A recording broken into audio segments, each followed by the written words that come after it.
Hi guys! Good day sa inyo. JM Bunagan from Mitsubishi Caloocan. So in this video, gagawan natin ng unit comparison.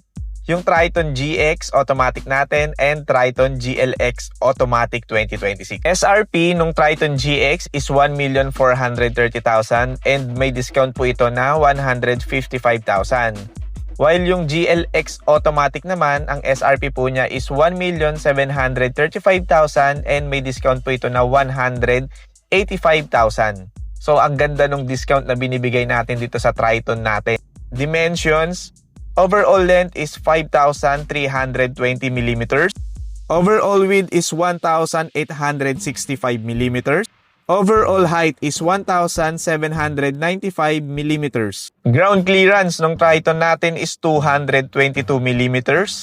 Ang engine ng Triton natin is 4N16, 2.4 liter, turbocharged direct injection Euro 4. Maximum power is 183 horsepower over 3,500 RPM and maximum torque is 413 Newton meter over 2,250 to 2,500 RPM.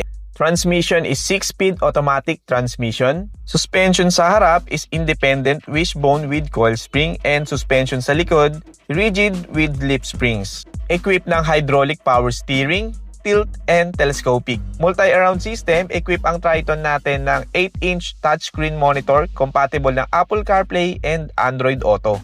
Sa susi, parehas naka-remote keyless entry. Pagdating sa safety, parehas naka-equip ng brake assist, equip ng ABS and EBD, reverse camera, active stability and traction control, hill start assist, and trailer stability assist.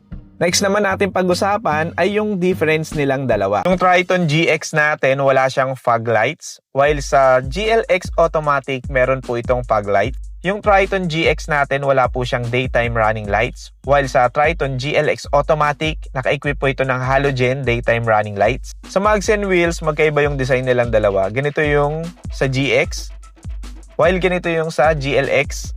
Magkaiba din sila ng sukat. Yung sukat nung GX is nasa 16-inch, while yung sukat nung GLX automatic nasa 18-inch.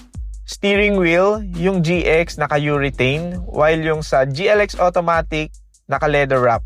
Yung Triton GX natin wala po siyang cruise control, while yung Triton GLX automatic equip po tayo ng cruise control. Yung Triton GX automatic natin hindi po siya naka-equip ng tailgate assist, while yung Triton GLX automatic, naka-equip po ito. Sa controls ng aircon, yung Triton GX natin is naka-analog type, while yung Triton GLX automatic natin naka-digital and may auto-climate. Sa colors availability, same lang naman po silang may graphite gray metallic, red solid, jet black mica, and white diamond. So ayun guys, yung comparison ng Triton GX automatic and Triton GLX automatic 2026. Kung nagustuhan mo tong video na to at kino-consider mong kumuha ng Triton at gusto mo kong kuning ahente mo, message mo lang ako sa mga social medias account ko or pwede kang tumawag sa number ko na 0935-767-5957. At para updated ka sa mga promos natin dito sa Mitsubishi, kindly like, subscribe, and share. Hanggang dito na lang yung video na to at maraming salamat sa panonood ng aking video.